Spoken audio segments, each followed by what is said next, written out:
Bonjour à tous, aujourd'hui je vous ai concocté une petite vidéo originale puisque nous allons explorer quelques hypothèses historiquement crédibles, bien entendu. Nous allons nous approcher de l'Uchronie qui en histoire est une pratique intellectuellement très intéressante puisqu'à partir d'une réalité donnée, c'est-à-dire par exemple d'un événement historique ou d'un contexte historique spécifique, on imagine une réalité alternative et on tente de décrire le ou les autres chemins que l'histoire aurait pu prendre. Autrement dit, pour illustrer mon propos, on peut se demander, et si tel personnage historique avait pris une autre décision, que serait-il advenu? Concrètement, et si les Américains n'étaient pas intervenus lors de la Première Guerre mondiale, aurions-nous pu vaincre les Allemands? Le hasard a voulu que je réponde à cette question, dont le lien s'affiche ci-dessus. C'est l'heure de la page réclame. J'en profite pour te dire que si tu apprécies mes vidéos, je t'invite à aimer, partager, commenter et t'abonner sans oublier d'activer la petite cloche de notification. Ça fait toujours plaisir par rapport au travail accompli. Pour en revenir à notre sujet, nous allons voir si la France a eu l'occasion d'arrêter le processus qui allait conduire à la Deuxième Guerre mondiale. Pour ce faire, revenons-en au commencement, l'arrivée au pouvoir d'Hitler en 1933, lequel va accélérer considérablement la marche à la guerre et à l'effondrement de l'Europe. Nous sommes le 30 janvier 1933 et Hitler est nommé chancelier de l'Allemagne. Il va immédiatement chercher à détruire la démocratie pour imposer un système totalitaire. Il va aussi décider du réarmement de l'Allemagne et va tester l'opposition des pays européens. Où en est la France avant et à cette période charnière? Parmi l'élite, seuls quelques hommes politiques, militaires et intellectuels prennent conscience du danger qui plane sur la France et l'Europe. Du côté du peuple français, dès le début des années 1930, une crainte du renouveau de la guerre s'installe. En 1933, l'écrivain Suarez rédige « Ici, il parle de la France, on ne fait que commencer à redouter la guerre après s'être réfugié à y croire. Là-bas, les Allemands donnent l'impression qu'ils s'y préparent. » Cette méfiance à l'égard de l'Allemagne s'accroît avec l'arrivée d'Hitler au pouvoir, mais celui-ci ne tient en public aucun propos belliqueux contre la France, encore mieux, il tend la main à la France. Il dit au cercle restreint de ses collaborateurs « On verra si cette nation a des hommes d'État. Si oui, elle ne me laissera pas le temps d'aboutir et tombera sur moi, probablement avec ses satellites de l'Est. » Bref, l'initiative de la politique extérieure est dans le camp allemand. Hitler devient le Reichsführer le 2 août 1934 à la mort du président Hindenburg. Il va pouvoir exprimer toute l'étendue de sa palette, laquelle sera de plus en plus guerrière à mesure que l'Allemagne redeviendra puissante. Il va commencer par profiter du désintérêt que Laval, président du Conseil, porte au plébiscite de la Sarre prévu par le traité de Versailles. Il y organise sans contrepoids français la propagande nazie et, le 15 janvier 1935, 90% des Sarrois, les habitants de la Sarre, votent le rattachement à l'Allemagne. Il aurait pu en être autrement si la France s'était lancée dans cette bataille électorale. Pour rappel, la Sarre est une zone frontalière au sud de la Rhénanie. Elle est une région ouillère et demeure un enjeu territorial multiséculaire entre la France et l'Allemagne. C'est la première victoire d'Hitler sur la France. En réaction, la France, qui s'est déjà rapprochée de l'URSS dès 1932, signe, par l'intermédiaire de Pierre Laval, cette fois-ci ministre des Affaires étrangères, le 2 mai 1935, le traité franco-soviétique d'assistance mutuelle. Ce traité est ratifié par les députés français le 27 février 1936. Hitler va se saisir de ce prétexte pour remilitariser la Rhénanie le 7 mars 1936. L'ambassadeur de France en Allemagne, André-François Poncet, a pourtant averti son gouvernement d'une possible entrée en Rhénanie d'unités de l'armée allemande.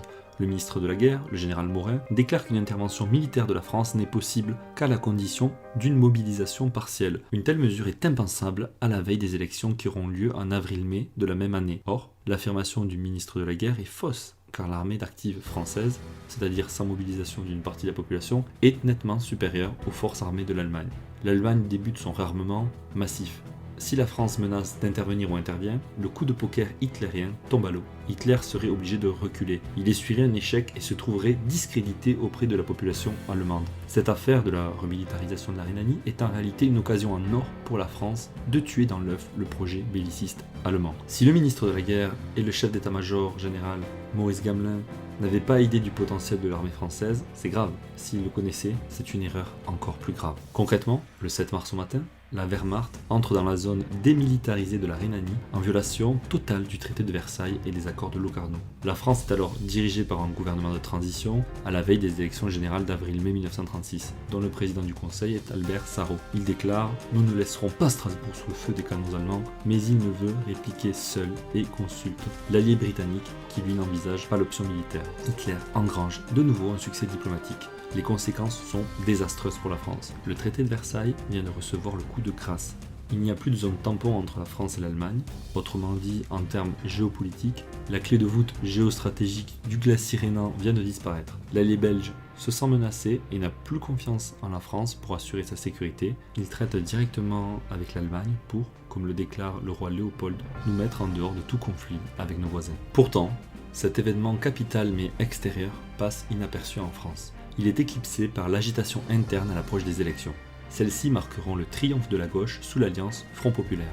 On expérimente une nouvelle politique économique et sociale, mais l'on reste naïf et timide en politique étrangère, car le gouvernement Blum n'en a pas. Il vote néanmoins 14 milliards de crédits militaires alors que l'armée en demande 5. Il y a tout de même une prise de conscience du danger que représente Hitler. Néanmoins, il n'y aura aucun changement de doctrine, on reste sur une stratégie exclusivement défensive, en contradiction totale avec nos engagements et nos alliances militaires vis-à-vis des pays d'Europe centrale et de l'Est. La nature du régime politique, le régime d'assemblée, ne permet pas, dans un pays hétérogène comme la France, de dégager des majorités cohérentes et stables.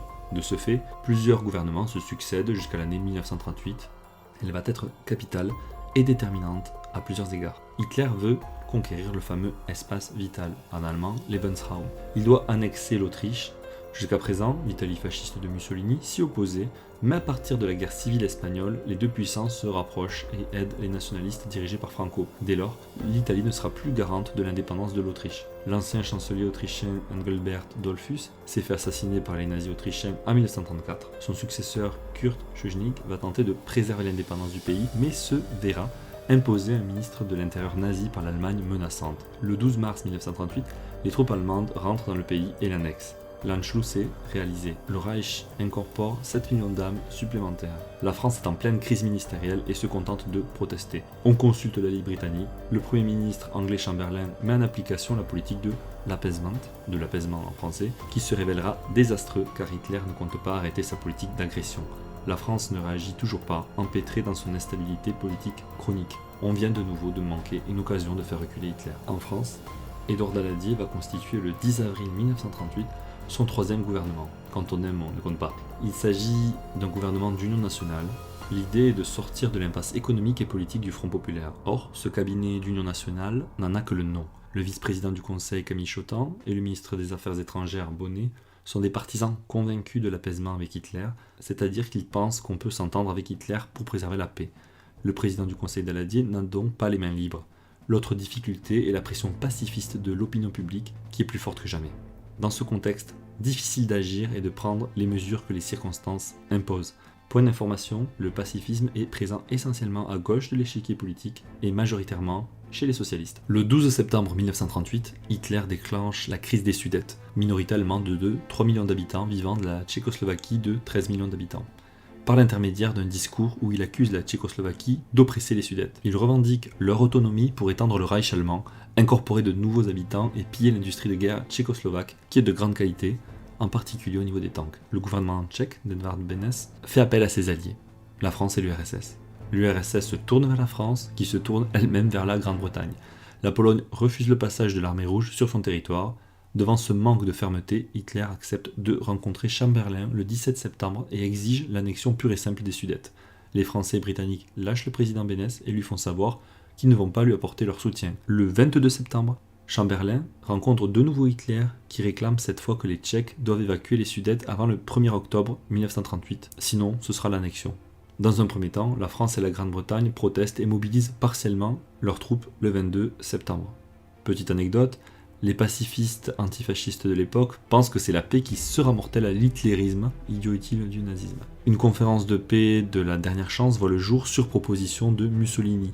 Elle a lieu le 29 septembre à Munich. On n'invite ni la Tchécoslovaquie, ni l'URSS. La seule concession qui satisfait les Alliés est l'échelonnement de l'occupation des Sudètes du 1er au 10 octobre. Humiliant et ridicule, et pourtant accepté par les Alliés. Le retour de Chamberlain et de Daladier dans leurs pays respectifs est triomphal, alors que, comme l'écrit Churchill les jours suivants, le gouvernement avait le choix entre la guerre et le déshonneur, il a choisi le déshonneur, il aura la guerre. Comme le résumera très bien le député Henri de Kérillis à la Chambre des députés le 4 octobre 1938, suite aux accords de Munich, l'Allemagne est insatiable devant les faibles. L'Allemagne ne respecte que l'effort et nous venons de lui démontrer que nous ne l'étions. La Tchécoslovaquie est dépecée, le président Beneš dira « Ma grande faute sera d'avoir été fidèle à la France ». Que reste-t-il à la France? Elle a déjà perdu son prestige, elle perd désormais sa crédibilité et son honneur. L'URSS est très mécontente d'avoir été écartée de la conférence de Munich. Elle prend ses distances vis-à-vis des démocraties. et va se rapprocher de l'Allemagne. C'est à cause de ces abandons successifs de la part de la France qu'aujourd'hui les pays de l'Europe considèrent que leur défense doit être assurée par les Américains. Ils n'ont pas confiance en la crédibilité de la parole de la France. Pourtant, même si la France n'était pas prête ni psychologiquement, ni politiquement, ni militairement à cette date clé, elle aurait pu intervenir militairement et aurait bénéficié du concours de l'URSS. En 1938, l'armée française comptabilise 565 000 hommes. L'armée allemande de plus de 1,3 million, l'armée soviétique dispose de plus de 1,5 million d'hommes, et d'une armée modernisée malgré la purge du haut commandement et des officiers de l'armée effectuée par Staline. Sans compter l'armée tchécoslovaque, certes mineure en effectif, mais relativement puissante. L'armée soviétique aurait pu passer en force en Pologne, quitte à la forcer à choisir son camp. Cette dernière aurait eu le choix de laisser passer les soviétiques ou de leur faire la guerre et d'être écrasés. Toujours est-il que les Russes auraient pu faire face à une partie de l'armée allemande et à l'armée polonaise. À l'ouest, les Français n'auraient eu à combattre qu'une partie de l'armée allemande. Les Anglais auraient vraisemblablement rejoint la guerre du côté français, mais plus tard. Le problème principal de la France est que l'armée française était équipée, pensée et formée dans une conception purement défensive. N'oublions pas que l'équivalent de 40 milliards d'euros de nos jours furent dépensés dans la ligne Maginot. Or, dans cette hypothèse de guerre dès 1938, il aurait fallu aider la Tchécoslovaquie et donc attaquer le plus vite possible des deux côtés de l'Allemagne pour ne pas que l'allié d'Europe centrale, la Tchécoslovaquie, soit dépecé trop vite. Dans l'urgence de la situation, l'hypothèse de 3 fronts, sur le papier idéal, le premier à la frontière française, le deuxième à la frontière tchécoslovaque et le troisième à la frontière polonaise ou allemande, aurait permis de diviser les forces allemandes. En réalité, l'Allemagne aurait sûrement eu le temps de vaincre en premier la Tchécoslovaquie et de la piller. Le niveau de résistance tchécoslovaque aurait été capital. Il ne faut pas négliger cet État qui possédait une véritable industrie de guerre avec un savoir-faire particulier pour les tanks. Le poids économique des puissances aurait donné l'avantage à la France et l'URSS contre l'Allemagne nazie, avec un produit intérieur brut, PIB, en 1938 de 185 milliards de dollars pour la France, 359 milliards de dollars pour l'URSS et 375 milliards pour l'Allemagne, en comprenant l'Autriche. L'Italie serait restée neutre. Mussolini craint Hitler et s'est rapproché de lui à partir de la guerre civile espagnole de 1936. La neutralité italienne aurait été le scénario le plus probable. La Belgique et les Pays-Bas auraient rejoint la France ou seraient restés neutres. La neutralité est le scénario le plus probable pour ces deux pays. On part dans l'Uchronie et une multitude de scénarios auraient été possibles, avec des chances bien meilleures pour la France qu'en 1939. Je vous laisse la liberté d'imaginer les possibles. Je conclurai cette vidéo par la formule acide, intemporelle et qui laisse à méditer de l'écrivain Bernanos. Ce sont les Chamberlains qui font les Hitler. Je vous remercie d'avoir visionné cette vidéo, je vous dis à très bientôt.